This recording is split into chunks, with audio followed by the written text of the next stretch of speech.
ကောင်းကင်ရံတက်ကနေရန်သူတွေကိုတုံးတင်ဖို့အသင်းဖြစ်နေတဲ့တေမင်းတက်မှန်စင်မင်္ဂလိတာညာကြီးပြန်လည်ရောက်ရှိလာပါပြီခင်ဗျာ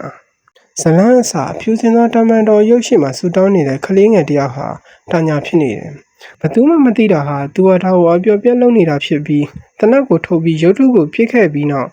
အထာကြကြပဲပြန်ထွက်လာခဲ့တော့တယ်တစ်ဖက်မှာလည်းတာညာကိုဆွဲလန်းနေတဲ့လူတယောက်ဟာရှိနေခဲ့တယ်တာညာဟာရုပ်ကလေးနဲ့မှမလိုက်ရက်ဆက်တဲ့မိစ္ဆာလိုလူတွေဟာသူ့ကိုသမုတ်ကြတယ်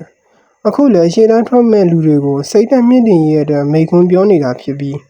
ကျောင်းမဆရာကောင်းနဲ့သူ့ရဲ့မိကွန်းနေပြီးမှတော့စစ်ပွဲကြီးကစတင်ခဲ့တယ်အရှေ့တန်းစစ်မြေပြင်မှာတော့တိုက်ခိုက်ရနှုတ်နေသေးတဲ့စစ်ဗိုလ်ချုပ်တွေကိုဆဲဆုံနေရင်အရှုံးဘက်ကိုရောက်လို့နီးနီးဖြစ်နေချိန်တာညာဟာသူဝင်ပါမရတော့မယ်ဆိုတာကိုသိလိုက်တာနဲ့အတူရန်သူဘက်ကလေရင်တွေကိုတိုက်ခိုက်ခဲ့တယ်တာညာရဲ့တိုက်ခိုက်မှုပုံစံဟာရန်သူတွေအတွက်မိစ္ဆာတယောက်နဲ့မနိုင်တဲ့စစ်ပွဲကြီးကိုတိုက်နေခဲ့ရသလိုဖြစ်နေပြီးသူတို့ကနောက်ဆုံးမှာတော့တာညာရဲ့လက်ချက်နဲ့ဇီဝေချုပ်သွားခဲ့ကြတယ်ဒီလိုနဲ့သူတို့ရဲ့လည်းယာယီနားနေဆောင်ကိုလည်းရောက်တော့တာညာဟာဗိုလ်မှူးတွေကိုအကုန်ခေါ်ပြီးစစ်ပူရာတွေကိုပြန်လည်ပို့ချပေးခဲ့တယ်တိုက်ကြီး9တိုက်ရှိပြီးသူတို့သိမ်းယူထားတဲ့မြောက်ပိုင်းနယ်မြေတွေမှာရှိတဲ့ပါတီဇန်တွေဟာပို့ပြီးတော့ခုခံလာကြတယ်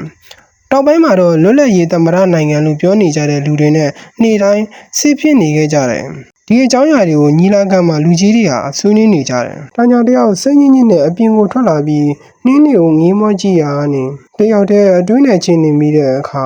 ထိုအချိန်လက်ထောက်တယောက်ကဘုံမူကြီးကသတင်းပို့ကြောင်းတာညာကိုပြန်လာခေါ်ခဲ့တယ်။ရန်သူတွေတက်လာပြီလို့ပြောတဲ့အခါမှာတာညာဟာစစ်မှုချုပ်တွေအကုန်ခေါ်ပြီးအမြန်ပဲစစ်ဖြူဟာကိုရှင်းပြခဲ့တယ်။ရန်သူတွေဟာဝိုင်းတိုက်မှာဖြစ်ပြီးသူတို့ဘက်ကခုခံစစ်ကိုစရမှာဖြစ်ကြောင်းရန်သူတွေအားနည်းသွားတဲ့အချိန်မှာတံပြန်စစ်ကိုတိုက်ခိုက်မယ်လို့တာညာဟာအမိန့်ပေးခဲ့တယ်။ရန်သူတွေဟာတိုက်ခိုက်မှုမစသေးတော့တာညာတယောက်အတွေးများနေခဲ့တယ်။သူကစိတ်မရှိပဲဘုံမှုတယောက်ကိုတွားကြည့်ခိုင်းလိုက်တော့တယ်။ဘုံမှုဟာသူတို့ဘက်ကနေစပြီးတိုက်စစ်ဖွင့်လို့ရကြောင်းကိုတာညာကိုပြောပြခဲ့တယ်။ဒါနဲ့ပဲတာညာခဏတွေးပြီး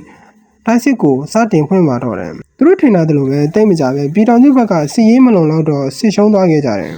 ထိုနေ့ညမှာတော့တာညာဟာဘုံမှုတွေကိုချီးကျူးစကားပြောခဲ့တယ်ဒါပေမဲ့တာညာဟာဒီအချင်းတွေပေါ်ကိုစစ်ပြတ်ခဲ့သူဟာကံကောင်းတာလားကံဆိုးတာလားသူ့တက်တဲ့စောက်ဝင်တဲ့အချိန်မှာယာတူးကြီးကြီးရခဲ့တယ်ပြီးတော့ဒီစစ်နိုင်ရင်ချီးကျူးခံရပြီးစစ်ရှုံးသွားရင်တော့သူတယောက်တည်းခုံရုံးတင်ပြီးအပြစ်တွေအားလုံးကိုခါးစည်းခံရတယ်ဒါနဲ့နောက်ကျရင်တပ်သားတွေရဲ့အင်းမိတ်ကိုလေးလာရမည်ဖြစ်ကြောင်းသူစဉ်းစားမိခဲ့တယ်။ဒီအစည်းအဝေးပြီးမှပဲသူတို့တက်မှာပါတီပေးခဲ့ကြတယ်။ Okay အစီအစဉ်2ရဲ့ episode 1ဒီမှာတင်ပြီးဆုံးသွားခဲ့တယ်။နောက်စီစဉ်မှာပြန်တွေ့ကြပါခင်ဗျာ။